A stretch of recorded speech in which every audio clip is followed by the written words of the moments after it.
ओम शांति। बाप बैठ बच्चों को समझाते हैं। ये जो आदि सनातन देवी देवता धर्म था, उसको हिंदू धर्म में क्यों लाया? कारण निकालना चाहिए। पहले तो आदि सनातन देवी देवता धर्म ही था। फिर जब विकारी हुए तो अपने को देवता कह ना सके, तो अपने को आदि सनातन देवी देवता के बदले आदि सनातन हिंदू कह दिया है। आदि सनातन अक्षर भी रखा है। आदि सनातन हिंदू धर्म ऐसे कहते हैं ना, देवी देवता नहीं कहते। अब क्या कह देते फिर? हिंदू धर्म। आदि सनातन अक्षर भी रखा है, सिर्फ देवता बदली करके वहां पर हिंदू रख दिया है। आदि सनातन देवी देवता धर्म, लेकिन क्या कहते हैं? आदि सनातन हिंदू धर्म। उस समय इस्लामी आए तो उन बाहर वालों ने आकर हिंदू धर्म नाम रख दिया। पहले हिंदुस्तान नाम भी नहीं था, तो आदि सनातन हिंदू देवता धर्म वाले ही समझने चाहिए। वे अक्सर करके धर्मात्मा होते हैं, सभी सनातनी नहीं है। जो पीछे आए हैं उनको आदि सनातनी नहीं कहेंगे। हिंदुओं में भी जो पीछे आए हैं सभी सनातनी नहीं है। हिंदुओं में भी पीछे आने वाले होंगे। आदि सनातन हिंदुओं को बताना चाहिए कि तुम्हारा आदि सनातन देवता धर्म था, तुम ही सतो प्रधान आदि सनातन थे। फिर पुनर्जन्म लेते लेते तमो प्रधान बने। अब फिर याद की यात्रा से सतो प्रधान बनो। उन्हों को ये दवाई अच्छी लगेगी, ये बात माना ये दवाई अच्छी लगेगी कि पहले थे आदि सनातन देवी देवता धर्म, फिर बने आदि सनातन हिंदू धर्म। लेकिन कहना चाहिए आदि सनातन हिंदू देवता धर्म, ऐसा कह दो। लेकिन हिंदू कैसे कहा, कैसे नाम पड़ा, ये पता होना चाहिए। तमो प्रधान बने, अभी सतो प्रधान बनना है। पहले सतो प्रधान थे, फिर तमो प्रधान बने। अब फिर याद की यात्रा से सतो प्रधान बनो। उन्हों को यह दवाई अच्छी लगेगी। बाबा सर्जन है ना, जिन्हों को यह दवाई अच्छी लगती है उनको देनी चाहिए। बाबा कौन है? सर्जन।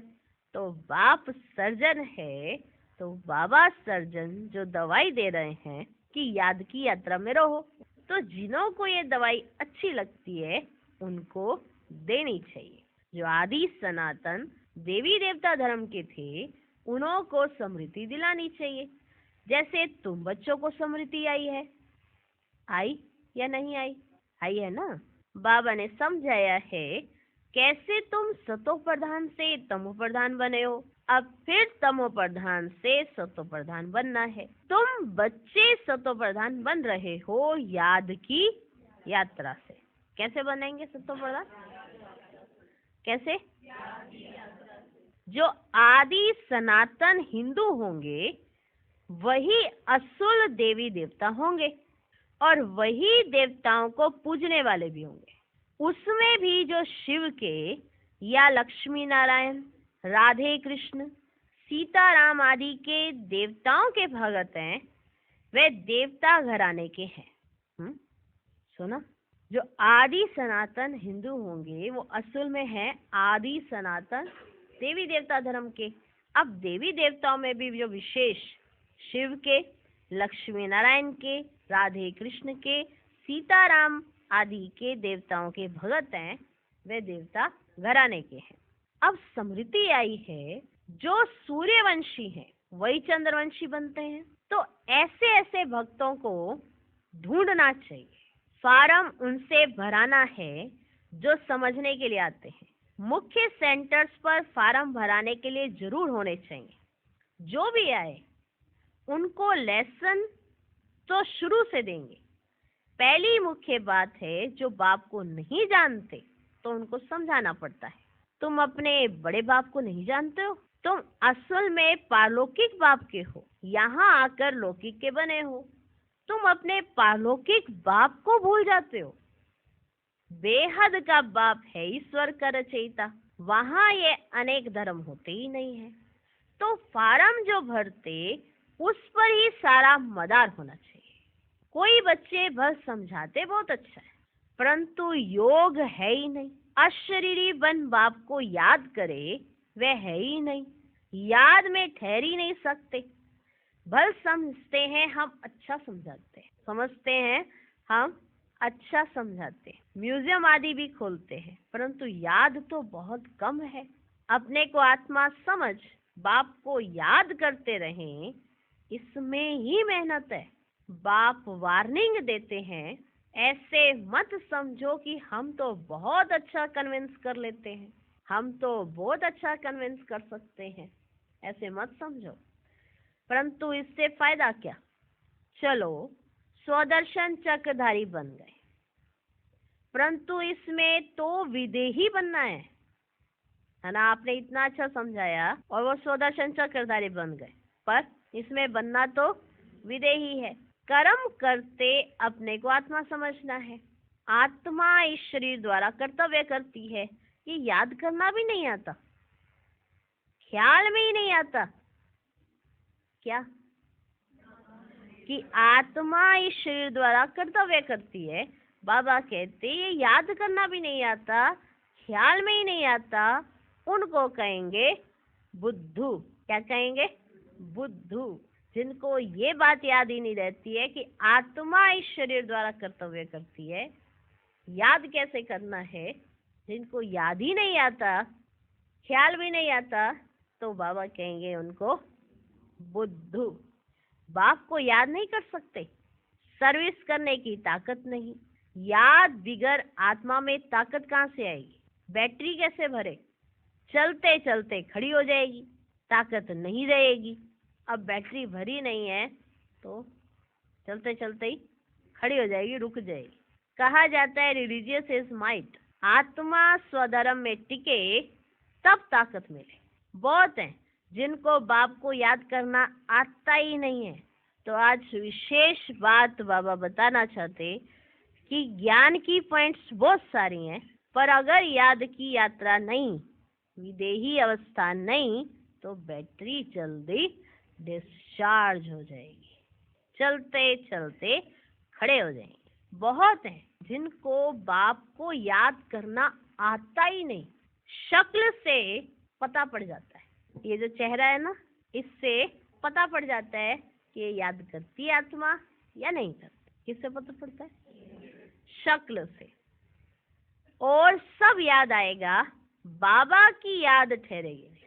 उसको और सब कुछ याद आता रहेगा, पर बाबा की याद ठहरेगी नहीं।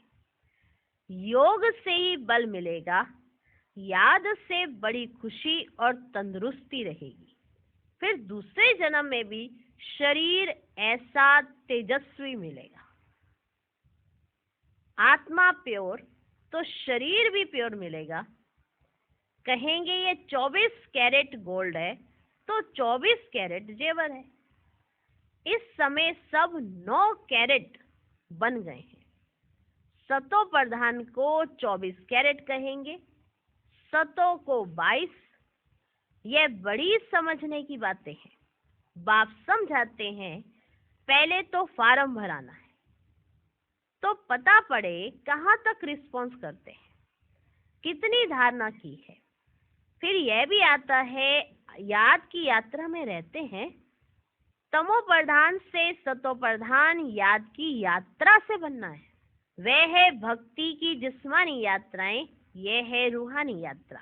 रूह यात्रा करती है, उसमें रूह और जिस्म दोनों एक ही यात्रा पर। उस यात्रा पर जाते हैं तो रूह भी जाती है तो जिस्म भी जाते हैं। यहाँ पर रूहानी यात्रा करनी है। पतित पावन बाप को याद करने से ही आत्मा में तेज आता है। कोई जिज्ञासु को जलवा आदि दिखाना है तो बाबा की प्रविष्टता भी हो जाती है।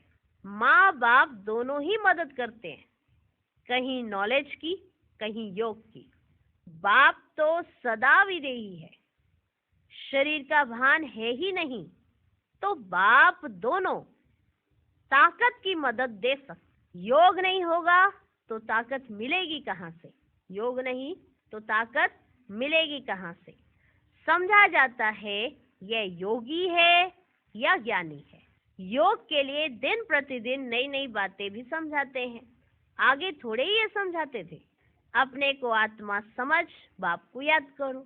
अब बाबा जोर से उठाते हैं जिससे भाई बहन का संबंध भी हट जाए, सिर्फ भाई भाई की दृष्टि रह जाए। जोर से समझाते हैं, हम आत्मा भाई भाई हैं, ये बहुत ऊंची दृष्टि है। अंत तक ये पुरुषार्थ चलना है। जब सतो प्रधान बन जाएंगे तब ये शरीर छोड़ देंगे। इसलिए जितना हो सके पुरुषार्थ को बढ़ाना है। बूढ़ों के लिए तो और भी सहज है, जो बूढ़े हैं उनके लिए तो और ही सहज है। अब हमको वापस जरूर जाना है। जवानों को कभी ऐसे ख्यालात नहीं आएंगे, बूढ़ों को तो सहज आ सकते हैं। बाबा कहते जो बूढ़े हैं उनको ये ख्यालात बहुत सहज आ सकते हैं कि अभी हमको वापस जाना है। हाँ, जवानों को इतनी जल्दी नहीं आएंगे। बूढ़े वानप्रस्थी रहते हैं, समझा जाता है अब वापस जाना है। तो ये सब ज्ञान की बातें समझनी है। झाड़ की वृद्धि भी होती रहती है। वृद्धि होते होते सारा झाड़ तैयार हो जाएगा। कांटों को बदलकर नया छोटा फूलों का झाड़ बनना है। नया बन फिर पुराना होना है। पहले झाड़ छोटा होगा फिर बढ़ता जाएगा। वृद्धि होते होते पिछाड़ी में कांटे बन जाते हैं। पहले होते हैं फूल, नाम ही है स्वर्ग। फिर बाद में वह खुशबू वह ताकत नहीं रहती है। कांटे में खुशबू नहीं होती है, हल्के हल्के फूलों में भी खुशबू नहीं होती। जो हल्के हल्के फूल होते हैं उनमें भी खुशबू नहीं होती और कांटों में भी खुशबू नहीं होती। बाप बागवान भी है तो खेवैया भी है, सबकी नाव पार करते हैं। नाव कैसे पार करते हैं, कहाँ ले जाते हैं, ये भी जो सियाने बच्चे हैं ना वे समझ सकते हैं। जो समझते नहीं वे पुरुषार्थ भी नहीं करते। नंबरवार तो होते हैं ना। कोई कोई एरोप्लेन तो आवाज से भी तीखा जाता है, कोई कोई एरोप्लेन तो आवाज से भी तीखा जाता है। आत्मा कैसे भागती है ये भी किसको पता ही नहीं है। आत्मा तो रॉकेट से भी तीखी जाती है। आत्मा जैसी तीखी और कोई चीज होती नहीं है। उन रॉकेट आदि में ऐसी कोई चीज डालते हैं जो जल्दी उड़ा लेते हैं, जल्दी उड़ा ले जाते हैं। विनाश के लिए कितना बारूद आदि तैयार करते हैं। स्टीमर, एरोप्लेन्स में भी बम्स ले जाते हैं। आजकल पूरी तैयारी रखते हैं, अखबारों में लिखते हैं। ऐसे नहीं कह सकते कि बम्स काम में नहीं लाएंगे।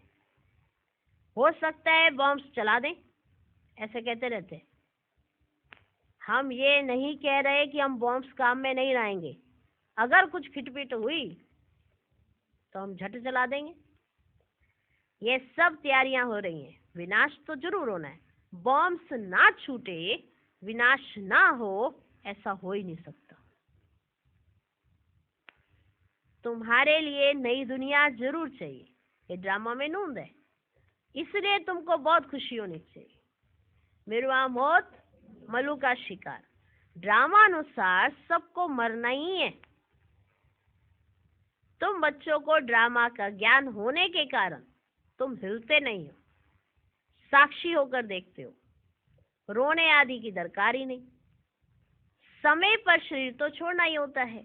तुम्हारी आत्मा जानती है हम दूसरा जन्म राजाई मिलेंगे, मैं राजकुमार बनूंगा। आत्मा को पता है तब तो एक शरीर छोड़ दूसरा लेती है। सर्प में भी आत्मा है ना, कहेंगे हम एक खाल छोड़ दूसरी लेते हैं। कभी तो वे भी शरीर छोड़ेंगे फिर बच्चा बनेंगे। बच्चे तो पैदा होते हैं ना, पुनर्जन्म तो सबको लेना है। ये सब विचार सागर मंथन करना होता है। सबसे मुख्य बात है बाप को बहुत प्यार से याद करना है। जैसे बच्चे माँ बाप को एकदम चटक जाते हैं। बच्चे माँ बाप को एकदम चटक जाते हैं, वैसे बहुत प्यार से बुद्धि योग द्वारा बाप को एकदम चटक जाना चाहिए। अपने को देखना भी है कि हम कितनी धारणा कर रहे हैं। फिर बाबा ने नारद का मिसाल सुनाया कि लक्ष्मी को वरने चले, पहले अपना चेहरा तो देखो, शक्ल तो देखो। भक्त जब तक ज्ञान ना उठाए तब तक देवता बन ना सके। यह सिर्फ लक्ष्मी को वरने की बात नहीं है, यह तो समझने की बात है। तुम बच्चे समझते हो, जब हम सतो प्रधान थे तो विश्व पर राज्य करते थे। अब फिर सतो प्रधान बनने के लिए बाप को याद करना है। ये मेहनत कल्प कल्प तुम यथा योग यथाशक्ति करते ही आए हो। हर एक समझ सकते हैं हम कहाँ तक किसको समझा सकते हैं। दे अभिमान से हम कहाँ तक निकलते जा रहे हैं, ये हर एक समझ सकता है। मैं आत्मा एक शरीर छोड़ दूसरा लेती हूँ। मैं आत्मा इनसे काम लेती हूँ। ये मेरे ऑर्गन्स हैं, अपने शरीर से कार्य लेती हैं। ये आत्मा समझे। हम सब पाठधारी हैं। इस ड्रामा में ये बेहद का बड़ा नाटक है। उसमें नंबरवार सब एक्टर्स हैं। हम समझ सकते हैं इसमें कौन कौन मुख्य एक्टर्स हैं। किसमें? इस ड्रामा के अंदर हम समझ सकते हैं कि कौन कौन इसमें मुख्य एक्टर्स हैं। फर्स्ट, सेकंड, थर्ड ग्रेड कौन कौन है। तुम बच्चे बाप द्वारा ड्रामा के आदि मध्य अंत को जान गए हो। रचयिता द्वारा रचना की नॉलेज मिलती है। रचयिता ही आकर अपना और रचना का राज समझाते हैं। ये उनका रथ है। ये उनका रथ है जिसमें प्रवेश कराए हैं। कहेंगे तब तो दो आत्माएं हैं। यह भी कॉमन बात है। पितृ खिलाते हैं तो आत्मा आती है ना। आगे बहुत आते थे, उनसे पूछते थे। अभी तो तमो प्रधान हो गए ना। कोई कोई अब भी बतलाते हैं हम आगे जन्म में फलाना था। फ्यूचर का कोई नहीं बताते कि अगले जन्म में मैं क्या होऊंगा। पिछला बताते हैं कि मैं पिछले जन्म में क्या था, ये बताते हैं। फ्यूचर का नहीं बताएंगे। पिछाड़ी का सुनाते हैं। सब पर तो कोई विश्वास नहीं करते। जो जो सुनाते हैं तो सब पर सब विश्वास नहीं करते। बाबा कहते हैं मीठे बच्चे, अब तुमको शांत में रहना है। तुम जितना जितना ज्ञान योग में मजबूत होंगे तो फिर पक्के सॉलिड हो जाएंगे। पक्के सॉलिड हो जाएंगे। अभी तो बहुत बच्चे भोले हैं। अभी तो बच्चे भोले हैं। भारतवासी देवी देवताएं कितने सॉलिड थे, धन से भी भरपूर थे। अभी तो खाली है। वे सॉल्वेंट, तुम इंसॉल्वेंट। तुम खुद भी जानते हो भारत क्या था, अब क्या है। भूख मरना ही पड़ेगा। अनाज पानी आदि कुछ नहीं मिलेगा। कहाँ बाढ़ होती रहेगी तो कहाँ पानी की बूंद ही नहीं होगी। इस समय दुख के बादल हैं, सतयुग में सुख के बादल हैं। इस खेल को तुम बच्चों ने भी समझा है और किसको भी पता ही नहीं है। बैच पर भी समझाना बहुत अच्छा है। वह लौकिक हद का बाप और ये पालौकिक बेहद का बाप। ये बाप एक ही बार संगम पर बेहद का वर्षा देते हैं। नई दुनिया बन जाती है। यह है आयरन एज, फिर गोल्डन एज जरूर बननी है। तुम अभी संगम पर हो। दिल साफ, मुराद हासिल। रोज अपने से पूछो, खराब काम तो नहीं किया। रोज अपने से पूछो, कोई खराब काम तो नहीं किया। किसके लिए अंदर विकारी ख्यालात तो नहीं आए। अपनी मस्ती में रहे या झरमुई झगमुई में टाइम गवाया। रोज अपने से पूछो, खराब काम तो नहीं किया। किसके लिए अंदर विकारी ख्यालात तो नहीं आए। अपनी मस्ती में रहे या झरमुई झगमुई में टाइम गवाया। बाप का फरमान है मामेकम, याद करो। अगर याद नहीं करते तो ना फरमान बरदार हो जाते। अच्छा, मीठे मीठे सीखी लधे बच्चों प्रति माता पिता बाप दादा का याद प्यार और गुड मॉर्निंग। रूहानी बाप की रूहानी बच्चों को नमस्ते। हम रूहानी बच्चों की भी रूहानी बाप दादा को नमस्ते नमस्ते नमस्ते। Good morning, good morning, good morning.